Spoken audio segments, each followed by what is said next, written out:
যি সময়ত আধুনিক সমাজ ব্যৱস্থা দুপক দুপে উন্নতিৰ শিখৰলৈ গতি কৰিছে তেনে সময়তে মঙলদৈৰ ১ নং মেধিপাৰাত দেখা গৈছে এক অশুভ পৰম্পৰা। শংকৰী ধৰ্মৰ মোমায়েকৰ ল'ৰাৰ বিয়া খাবলৈ যোৱাই হ'ল কাল। মঙলদৈত পুনৰ এঘৰীয়া হ'ল ১৩টাকৈ পৰিয়াল।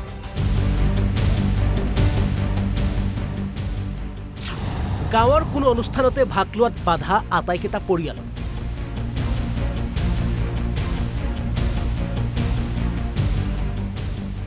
আধুনিক সমাজত ধৰ্মক লৈ কৰা ভেদাভেদে একাংশই যেন সিঁচিছে ঘৃণাৰ বীজ।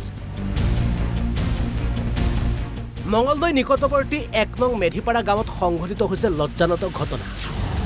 ১ নং মেধিপাৰাত শংকৰী সমাজ আৰু ব্ৰাহ্মণ সমাজৰ মাজত ভেদাভেদ। এইজন মিলন ডেকা বিগত মাঘ মাহত শংকৰী ধৰ্মৰ মোমায়েকৰ ল'ৰাৰ বিয়া খাবলৈ গৈছিল আৰু সেয়াই কাল হ'ল মিলনৰ বাবে। আকৌ মিলনৰ ঘৰত ভাত খাবলৈ পুনৰ এঘৰীয়া হ'ল কেইবাটাও পৰিয়াল। হৈছিলে আপোনাৰ মাঘ বিহুৰ পৰা হৈছিলে। মই শংকৰী সংঘৰ মানুহ এঘৰৰ মানে মোৰ নিজৰ মামা হয়, মামাৰ ল'ৰাৰ বিয়া আছিলে। বিয়া নিমন্ত্ৰণ ৰক্ষা কৰিবলৈ যোৱাৰ অপৰাধত মোক এঘৰীয়া কৰি ৰাখিছিলে।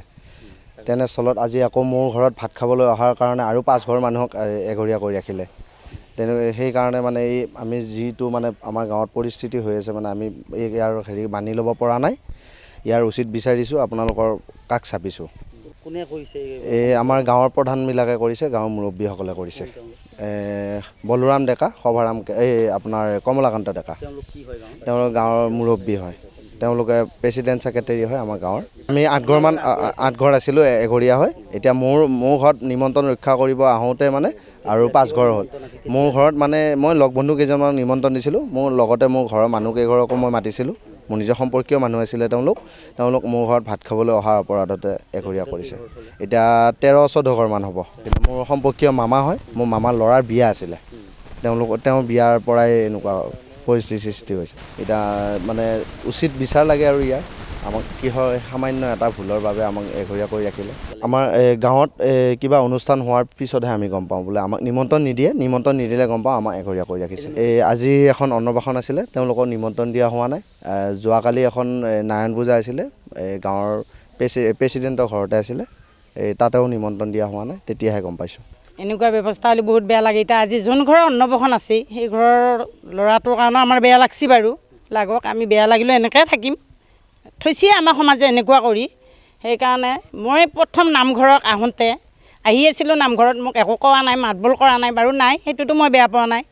3 দিন পিছত আকৌ নামৰ ঘৰত আহিলোঁ। আহোঁতে তেওঁলোকে তাৰমানে নামঘৰত আহোঁতে তেওঁলোকৰ তিৰোতা এটাই বডুৱা তিৰোতা এটাক ক'লা, কিয় নামঘৰত যোৱা নাই?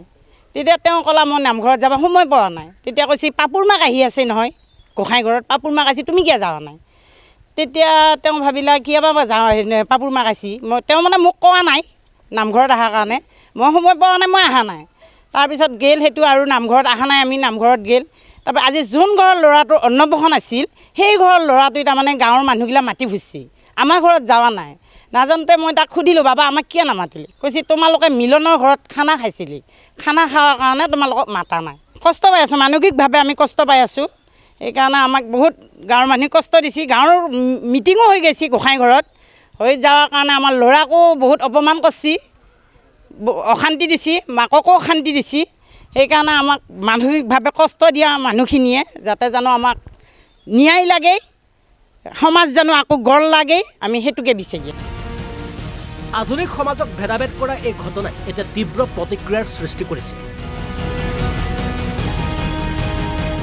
এইপিনে ঘটনাৰ সন্দৰ্ভত গাঁৱৰ মুখীয়া বলোৰাম ডেকাই কি কয় শুনক। মূল কথাটো হ'ল আমাৰ কেইঘৰমান মানুহ ভকত আছে, 5 ঘৰমান, আৰু বাকীখিনি হ'ল সংসাৰী মানুহ। এই ভকত আৰু সংসাৰী মানুহৰে মূল কেৰমটো আমাৰ ইয়াতে আজি প্ৰায় 25 বছৰ ধৰি আমি ভকত আৰু সংসাৰী মানুহ যাতে এই একেলগে চলিব পাৰোঁ, একেলগে নিজৰ নিয়ম নীতি ৰক্ষা কৰি যাতে আমি বিভিন্ন কাজকৰ্ম যাতে খাব পাৰোঁ তাৰ ব্যৱস্থা আমি কৰি আছিলোঁ। মাজে মাজে কেতিয়াবা আকৌ বিশৃংখলে আকৌ মিটিং পাতোঁ, মিটিং পাতি আকৌ আমি মিলাই লওঁ। যে আপোনালোকৰ যিখিনি ভকতীয়া মানুহ তেওঁলোকৰ কাৰণে আমি বেলেগে সুবিধা কৰি দিম, তেওঁলোকে নিজে বনাই মেলি তেওঁলোকৰ নিয়ম নীতিৰে চলিব, আৰু আমাৰখিনিৰ কাৰণে আমাকো বেলেগে সুকীয়া কৰি দিয়ে, আমি খাওঁ। আমাৰ কথা হ'ল একেখন গাঁৱতে জন্মগ্ৰহণ কৰি আমি ইমানখিনি একেলগে ডাঙৰ দীঘল হৈছোঁ, আমাৰ যাতে কোনো মানুহে এইখন গাঁৱৰ কাজকৰ্মৰ পৰা আঁতৰত থাকিব নালাগে, এইটো উদ্দেশ্য কৰি আজি প্ৰায় 20-25 বছৰ ধৰি আমি এটা ৰীতিত বা এটা নীতিত আমি চলি আছোঁ। কিন্তু আজি কিছুদিন ধৰি এনেকুৱা হ'ল তেওঁলোকৰ নীতি নিয়মবিলাক, বিশেষকৈ ভকতীয়া পন্থখিনিৰ কথা মই কৈছোঁ, তেওঁলোকৰ নীতি নিয়মবিলাক অলপ আগতকৈ বেছি কাঢ়া হৈছে। যেনে মই যদি বামুণ এটা মোৰ ছোৱালীৰ বিয়া পাতিলোঁ, মোৰ ছোৱালীৰ বিয়াতেই মই বামুণ মাতি শ্ৰাদ্ধ তাদ্ধ কৰোঁ, কাৰণ আমি বামুণীয়া পন্থীৰ মানুহ, হোমযজ্ঞ কৰা মানুহ। তেওঁলোকে মোৰ চোতালততো নাহিলেই, তেওঁলোকৰ কাৰণে মই সুকীয়া ব্যৱস্থা কৰি দিছিলোঁ এঠাইত, তাতো তেওঁলোকে খাবও নাহিল, বিয়াখনত নাহিল। আকৌ এখন গাঁৱত বিয়া এখন হ'ল, অলপতে এখন বিয়া গ'ল। বিয়াখনতো আমাৰ গোটেই সমাজৰ মানুহখিনি তেওঁলোকে মাতি পেলাই তেওঁ কাজখন আমাৰ ৰাইজক গতাই দি কৈছে যে আপোনালোকে কৰি ধৰি খাব লাগিব, আলহী অতিথিকো খুৱাব লাগিব, আৰু ভকতীয়াখিনিৰ কাৰণে আমি বেলেগে ব্যৱস্থা দিছোঁ, তেওঁলোকে তাতে খাব, আৰু সংসাৰী মানুহখিনিৰ কাৰণে আমাৰ কমন ছিষ্টেম এটা আছে, তাতে চলিব। কিন্তু তেওঁলোকে কি কৰিলে, আৰু তেওঁলোকে ক'লে যে আমাৰ ৰান্ধনি নাই। ৰান্ধনি তেওঁ এটা ব্যৱস্থা কৰিলে, বেলেগ ঠাইৰ পৰা সেই ভকতীয়া পন্থৰ মানুহ এগৰাকী আনি, ৰান্ধনি এগৰাকী আনি তেওঁ ৰান্ধিব দিলে। 25জনমান মানুহৰ ভাত পানী বনাই ৰাতি 8টা বজালৈ ৰখিলে, এজনো তেওঁলোক নাহিল খাবলৈ।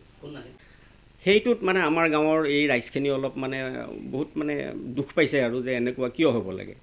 গতিকে যদি এনেকুৱাই হয়, তেতিয়াহ'লে তেওঁলোক যদি আমাৰ কাৰ্যকৰ্মই আহিব নোৱাৰে, তেতিয়াহ'লে আমি কেনেকৈ যাব পাৰিম। গতিকে আমিও ইয়াৰ পিছত যদি ভকতীয়া পন্থৰ কাৰোবাৰ বিয়া বাৰু হয় বা কিবা কাজকৰ্ম হয়, আমি নাযাওঁ। এই হেৰিত আকৌ 1 মাহমান পিছতে এখন ভকতীয়া পন্থৰ ল'ৰা এটাৰ বিয়া এখন আহিল। সেই বিয়াখনত আকৌ গোটেই সমাজখন গোটালে, আমি গ'লোঁ।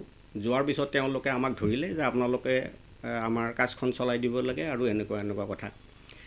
তেতিয়া আমাৰ ৰাইজৰ ফালৰ পৰা ক'লে, যিহেতু আপোনালোকে আমাৰ বিয়া বাৰুবিলাকত নাযায়, কাজকৰ্মত নাযায়, গতিকে আমিওতো আহিব নোৱাৰিম, সেইকাৰণে এখন কাজত আমি নাহিম।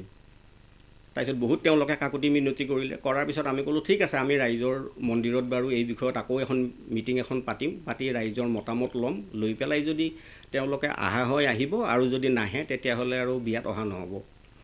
শেষত এই বিয়াখনত আমাৰ গোটেই এটাকৈ সোধাৰ পিছত চবে ক'লে যে আমি এনেকুৱা বহুত অপমান পাইছোঁ, গতিকে তেওঁলোকৰ বিয়াত আমি নাযাওঁ, আৰু তেওঁলোকৰখিনি তেওঁলোকে চলাব, আমাৰবিলাক আমি চলাম, সেইটো ব্যৱস্থা কৰিলেই হ'ল। এই ধৰণে ৰায় হ'ল। তেওঁলোকক জনালোঁ যে আমাৰ সংসাৰী মানুহখিনি, বামুণীয়া মানুহখিনি আপোনালোকৰ বিয়া খাব নাহে, আপোনালোকৰ বিয়াখন আপোনালোকে চলাব, তাত একো বেয়া কথা নাই, কিন্তু আপোনালোকৰ কাম বন সকলোতে আমাৰ গোটেই ৰাইজে আগে পিছে আহি পেলাই সকলোৱে সহায় কৰিব, যোনে যি পায়।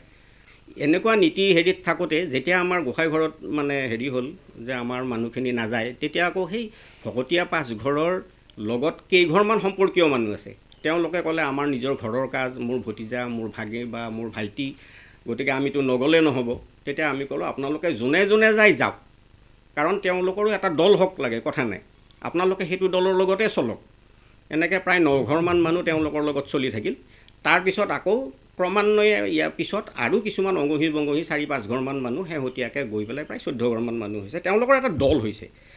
আমি কৈছোঁ যে ঠিক আছে, দল দুটা হওক, কথা নাই, কিন্তু কোনো জেদভাৱ হ'ব নালাগে, কাজিয়া পেচাল হ'ব নালাগে, আৰু সহায় সাৰথি কৰা, সেইবিলাক বিপদে আপদে অহা যোৱা সেইবিলাক চব থাকিব। এতিয়া কথা হ'ল তেওঁলোকৰ এটা দল, ইয়াত কোনো কাকো বদুৱা কৰাও নহয়, কোনো এঘৰ দুঘৰকৈ বাদ দিয়া নহয়।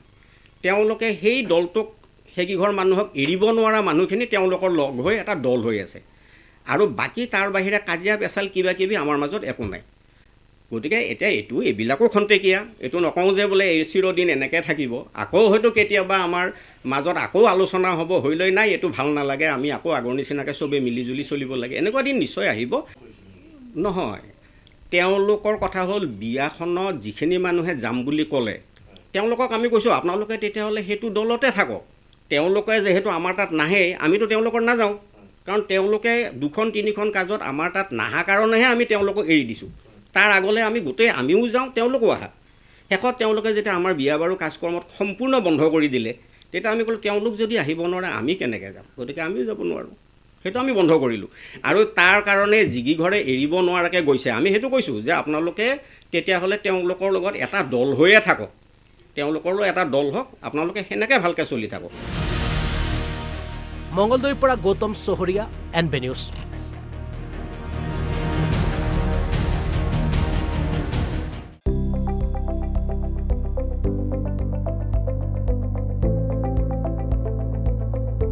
NB নিউজ, সহজ সৰল ভাষাত নৱভাৰতৰ কথা।